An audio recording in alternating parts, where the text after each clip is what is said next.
Welcome, West Orange. This is Public Information Officer Joe Fagan.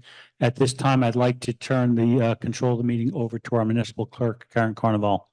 Good evening, everyone. We are awaiting Council President Rutherford. Councilwoman Geber Michael is not able to attend this evening. I'm going to read the opening statement. This is to inform the general public that this meeting is being held in compliance with Section 5 of the Open Public Meetings Act, Chapter 231, Public Law 1975. The notice for this meeting was emailed to the Star Ledger and the West Orange Chronicle on July 12th, 2024. Councilwoman Castellino? Present. Councilwoman Scarpa? Present. Council President Rutherford, in case he should be out there, no. I'm sorry, Councilwoman Williams. Present. I apologize. Okay, so we have one resolution on here, 21924, a resolution authorizing an executive session for the purpose of discussing personnel, specifically the position of the Chief Financial Officer of the Township of West Orange. Is there a motion to approve so that we can go into executive session? I move to approve the resolution to go into executive session. I don't think we should be in executive session without the council president. Is there a second? So council, I'm gonna second it, but I want to make a statement, just. go Okay, yeah, for it that's then. fine, but I needed to get Yeah, that to that part. So, and now. I am fine going into executive session because we have people waiting on us. However, I'm not going to take action this evening. So I'm fine with going to executive session, but I'm not taking action this evening on any items. I just feel this is too important a decision and we should not even be going into the executive session to talk about this matter without the council president. Well, the problem is they both committed to being here this evening and now we have interviews waiting for us, and that's not fair either. Thank you. And if I can follow up with the comments as well. Not only was this scheduled, this was something that is a very important position to the township and to our residents. I am not willing to move forward with action items. I understand that, and I am in agreement with Councilwoman Castellino. However, we have people who are here and our government must continue. It is imperative that our government continues. So I am not willing to delay any further, but we can pause on any action items. So I again, it's been moved and properly seconded that we go into executive session. I'd like to call the vote. Councilwoman Castellino? Yes. Councilwoman Scarpa? No. Councilwoman Williams? Yes, The motion carries. thank you. And if we can now proceed to executive session. Well, so we're not gonna, if we agree, we're not gonna take action in executive session. I would think we should have the public have public comment. They're here, it's on the agenda. And then when unless they, I don't want them to have to wait. They shouldn't wait 2 hours. We should have public comment if people are. I think they should have public comment. And then, because if we're not taking action, then it's up to them. If you want to make a motion. Yeah, I'd like to make a motion to have public And I'll comment right second now. it. Okay. Councilwoman Castellino? Yes. Councilwoman Scarpa? Yes. Councilwoman Williams? Yes. Okay, great, wonderful. The motion carries. So we will have public comment. I just have to get one thing from my office.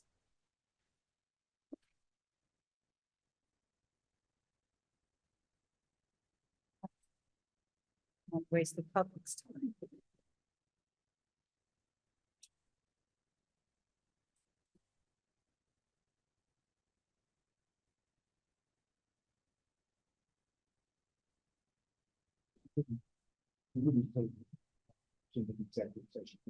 The only reason you put that resolution on is for some reason. We don't.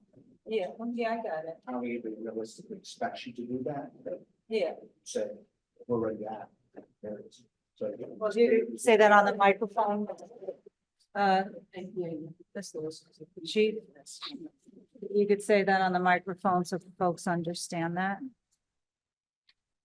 I understand if I want the public to. be So able to council would understand. not take action in executive session. Council would leave executive session, come back, reopen the public meeting, and at that point, they could appoint a CFO from the two being interviewed tonight, one of the two.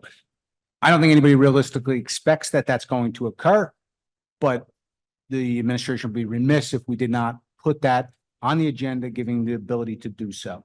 The other 220-24 authorizing an interim CFO is very important and should be acted on tonight because by law, we are required to have a CMFO. Mr. Gross leaves in, I think it's 14 days from today. And we need to have a interim in place. This is not a candidate for the full-time position. This gentleman did interview. He's eminently qualified. However, he wanted to remain a part-time CMFO for the township and work for, 3 to 5 other townships. And we just didn't see that as a viable solution for our needs. I'm not prepared to vote on that tonight. We don't really have any information about that person. We haven't gotten any kind of resume or we don't know anything really about that person. And I haven't had time to do my due diligence. I Well, just got it yesterday. I just got the package yesterday with the name of that person in the I firm. thought you were given the resumes 3 days ago. Not Not for this. Not for that I haven't- position. And I feel with my, I'm sorry, Go Councilwoman. ahead, Dunn. finish. Yeah, go ahead. I feel with my colleague as well that if that person's going to even act as an interim, I want to interview that person. I did not have knowledge that that person would be considered for, that person should have been here. I'm only telling you the law. You guys, No, I you guys do what you understand. do. Yeah. Well, I want to make sure that we're complicit with the law. So if that requires that we have to have another meeting, Yes. we have to You- have another meeting. you- So we're not you- suggesting that we don't want to be complicit. Right. We are concerned and, and let's just put that on the record. We are concerned that 2 of our colleagues aren't here. But at the end of the day, if we're, So I don't know if this helps your thought process at all, but Mr. Bono currently works for the town, has worked for the town in a, limited capacity as a private contractor, probably for a few years. He's the founder of VB Logic, which is the company that produced Munidex, which is our software system for all our finances. He sold that company, but nobody knows that system better than him. We need him in place also for, probably quite a while to bring the new CMFO on board and become acclimated. It's not like a CMFO can walk. Is he in and here go, today? Mr. Bono, I don't believe is here. You didn't arrange for him to be here, did you? No. So this is really a continuation of what we're using him for now. It's, didn't seem like that big of a deal, but if everybody wants to interview him, he's the only candidate for interim, so. And I'd like a resume so we can just, see who he is and what kind of background he has. So Chief, ordinarily, Not I here. wouldn't have an issue with this, but it was put on us that the CFO was the council's responsibility as opposed to administration's. So therefore, I would want to interview the gentleman. in addition to that, Chief, can you speak to the tenure and the term of the appointment that we'll be making? I saw some questions and some inquiries about the term For for the which for the position? CFO position. And I understand that that is a statutory position and requirements are statutory, meaning governed by the state. It's a 4-year term. Yep. So if you could just please, for the public's gentrification, to indicate that we're not doing anything outside of the law, just let them know and inform them and advise them that this is a 4-year appointment, and that is a statutory requirement for this position. So it's a statutory requirement. It's a 4-year term. At the end of 4 years, if they're reappointed for a second 4-year term, they are a tenured employee, as Mr. Gross was. He's a tenured employee. So I guess the question may have been because Mr. Gross's renewed contract was only for a 3-year term when we renewed his contract previously. Is there a reason why it reduced from a 4-year to a 3-year term appointment? For Mr. Gross? Yes. I wasn't really involved with the drafting of his contract, so I don't know the answer to that. But that's an employment contract that addresses the terms and conditions of employment. So when that contract expired, it would just carry over until a new contract was put in his place if Mr. Gross had stayed longer. No different than the labor contracts for police and fire. So in 2024, they're both expired right now. They haven't been renewed yet because we're in budget work. And they still stay in place. Thank you. Okay, so, I think. the council Okay. President is on the phone. So she- so via should we- Zoom? But wouldn't he need to be at the I saw Zoom? that he had to use the link on the agenda to get in here, Mhm. and then the other link to get into the executive. So can we just go ahead and, to the conference room and then he doesn't have to come in here? We can just go to the conference room? Well, Oh, we said. yeah, we public said. comment. Is there public anyone comment. here I don't for want to hold the public up. I mean, no one asked the question. Has anyone from would anyone from the public like to speak at this particular time? We're going to offer public comment now due to the fact we're not going to take action when we come back. So instead of you folks sitting here patiently for an hour or two. Thank you. Is We it, got to get Council President Rutherford in, right? If we're going to have They won't- public they- comment. Consider it one on either side. Can he watch public comment where he's at? No, his laptop's not cooperating. all right, Okay. okay. Uh, I can't wait wait, till you gotta get get into to the microphone so that the public can hear you as well. Bar 1000 Executive Drive. Just a quick question. There won't be any vote on any CFO tonight, No. correct? That's what we just agreed to. Yes. Okay, that's all I want to make sure. Thank you. Mr. Kukoviac? Thank you. Joe Krakowiak, 20 Grandview Avenue. I want to say thank you to Councilwoman Castellino and Councilwoman Williams for allowing me to speak. I wasn't clear from some of your discussions before we got to this point, and much of my comments are about delaying any vote until a more appropriate time. I urge the council to give full and deliberate consideration in fulfilling their statutory responsibility to advise and consent for the town's chief financial officer. It is a very important position with serious consequences for the township and taxpayers. Just one example.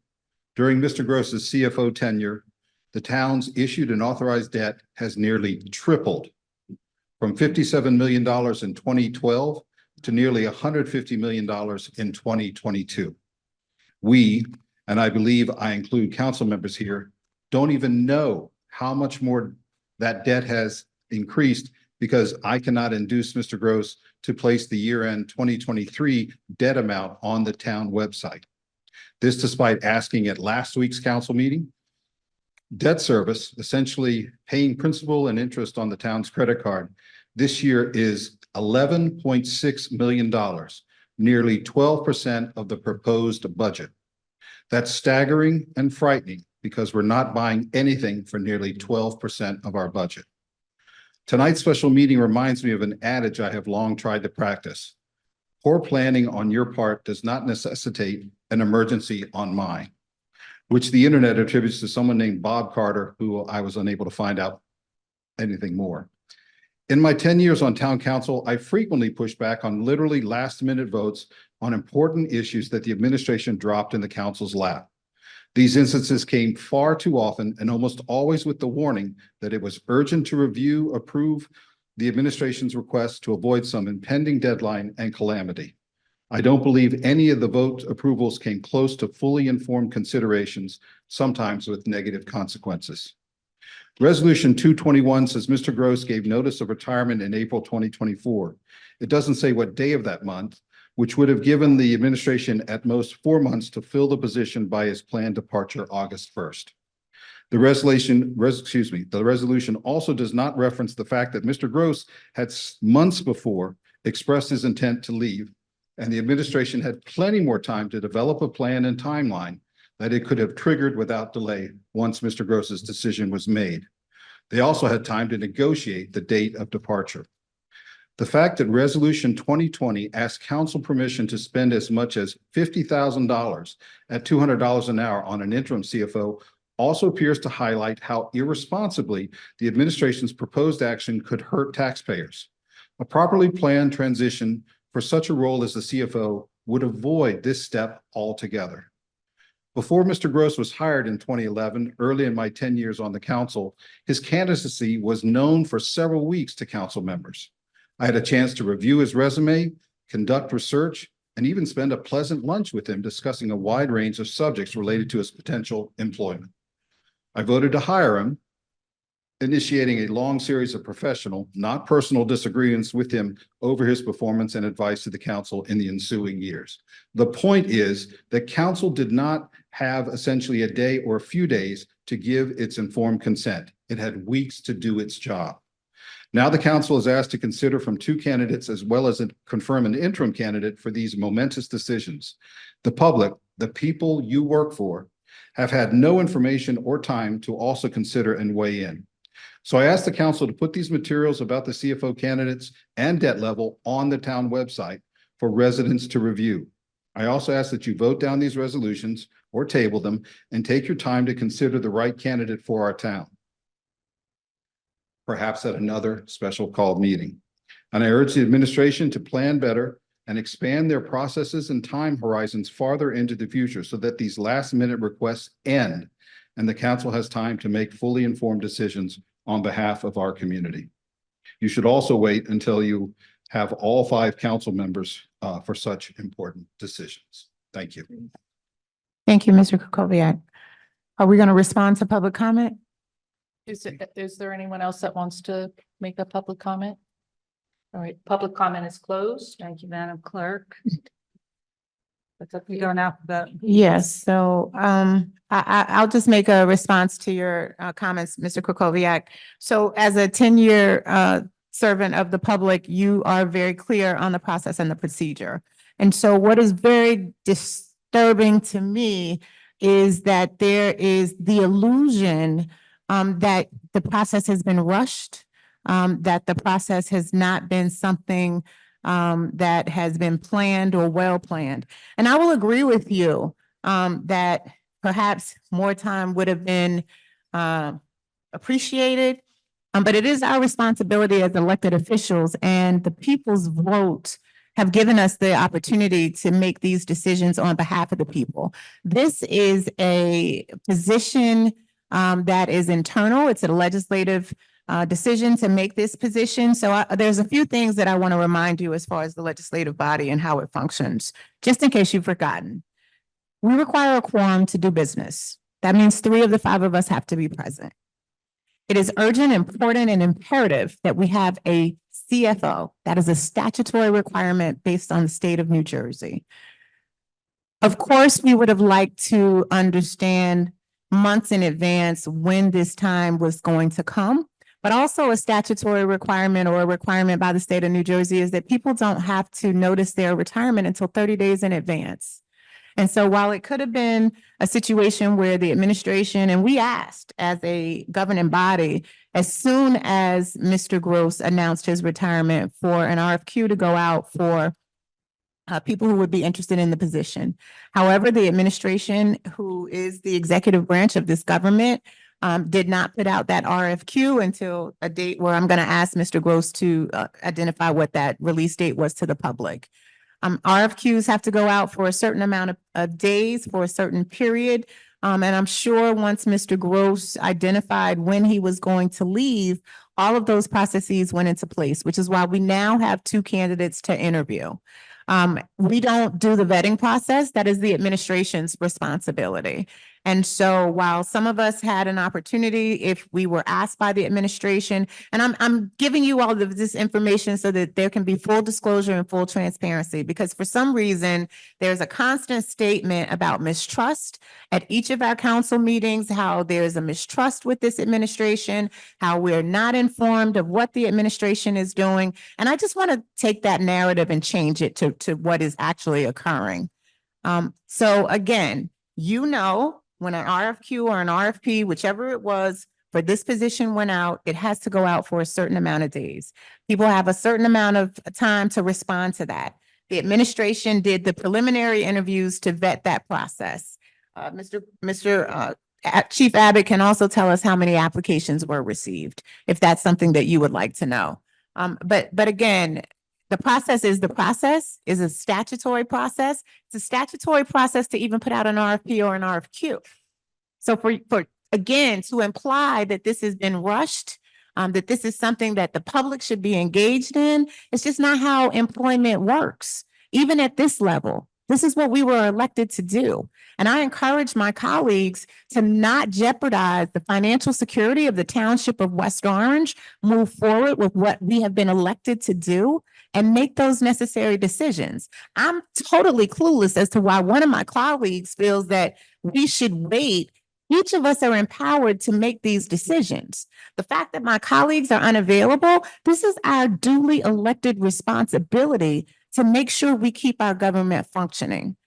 So I hope that each of us are willing to continue to move forward, even if we choose not to act. Hopefully there'll be an opportunity for my colleagues who are not present this evening to get the information, to hear the interview, so that they can make a decision to move forward. But again, I am absolutely not willing to jeopardize the financial security of our township because elected officials opted not to be here for whatever reason, whether it be health or whatever. You have 3 of your duly elected officials, which is the quorum requirement, here to move our government forward. And that's what I intend to do. Thank you. So Councilwoman, I'm gonna have to disagree with you. Councilman Kukoviac, and I don't want to point fingers because it's not about that. I think the process should have been, how I'm going to put this, we could have did a better job of getting this done. And that's no fault to the administration sitting by my side. They had to deal with when information got rolled out to them. So I will agree with my colleague with certain timelines of when information got sent to them. I, in all honesty, over the 4th of July weekend was away with my family and misunderstood an email. And so I was under the impression that the administration was going to do some vetting, and then it came to enlighten with the council. I've been through this process before, went through the process of a superintendent search 3 times. And it was very thorough. It was very lengthy. We had a lot of more advanced notice. That was not exactly the case here, but the case because we knew at some point Mr. Gross would be retiring. We just didn't know when. With all that being said and done, I feel tonight I'm not ready to take action. I felt very strong that all 5 council members should be doing the interviews together, all the interviews. I'm disappointed that we're all not going to be here tonight. So again, I'm not going to throw my colleagues under the bus with the confusion on their part. I hear my council colleagues trying to get on. But at the end of the day, we have 2 individuals that are waiting and we have to be respectful. And I'm not going to labor on right now because they're waiting on us. And that's why I wanted to give the public time, let them know now not to stick around because I am not ready to take action. I am aware of my duty as a council person and hiring of the CFO. And I'm more than willing to come in at any given moment if need be to make sure we meet our deadlines. But unfortunately for tonight, I'm not ready to do that because I need to do some more work. Councilwoman. Thank you, Mr. Kukoviac. I couldn't agree with you more. I am not comfortable at all with the level of engagement that the council has had. Again, I misinterpreted an email and didn't feel that we were given ample opportunity to, as a group, all 5 of us, to actually speak with enough of the candidates. I had asked for more information about 5 of the candidates and was not given that information. And I would have liked to have seen more information about other candidates other than the two that we are going to be speaking with tonight. And I feel this is an important enough decision that all 5 of our council members should be here together, actually interviewing these people. I do have the questions that Councilwoman Geber Michael had planned to ask, and I will be planning to ask the applicants to respond to those in writing to all 5 of us, because I feel it's important that all of her questions be asked and answered as well. And I believe this was really poor planning. We knew from April that Mr. Gross was going to be leaving, and I don't want to see this continuing to happen. But Councilwoman, I'm sorry, I'm going to jump in and say one thing. In fairness to the gentlemen present this evening who have been trying to corral us Yes. to get us together on the same evening, there's frustration on their level because that has been made difficult to them, and that's not fair either. So I just want to say that I appreciate your comments, but I don't want to give the impression Mr. Smeraldo and Chief Abbott have been going to, they've been trying to communicate with all of us, and it hasn't been easy on their part, and I'm going to say that for them. If I may, the administration sent an email out to all the council members several weeks ago now. It's to gauge interest in sitting in. So to correct Mr. Krakowiak, this is not an advice and consent vote. This is your choice for CFO. That's statutory. Councilwoman, you never even gave me the courtesy of a reply, as I'm did sorry, I not didn't see it. Councilwoman. I know you didn't see the budget for 3 weeks either. And you criticized me for not having the budget. And I had to point out to you, it was in your inbox for 3 weeks. So you know what? I can't read your emails for you, respectfully. You got to read your own emails. You got to do your work. You ran for office. You got elected. That's not my job. I'm not your secretary. So if you're going to criticize us, get your ducks in a row. Thank you. Okay, Madam Clerk. I move for us to go ahead and go into executive session. We did that. All right, well, let's, Time, so. let's do that. Okay. So the council is now going into executive session, so we will put the meeting on pause for.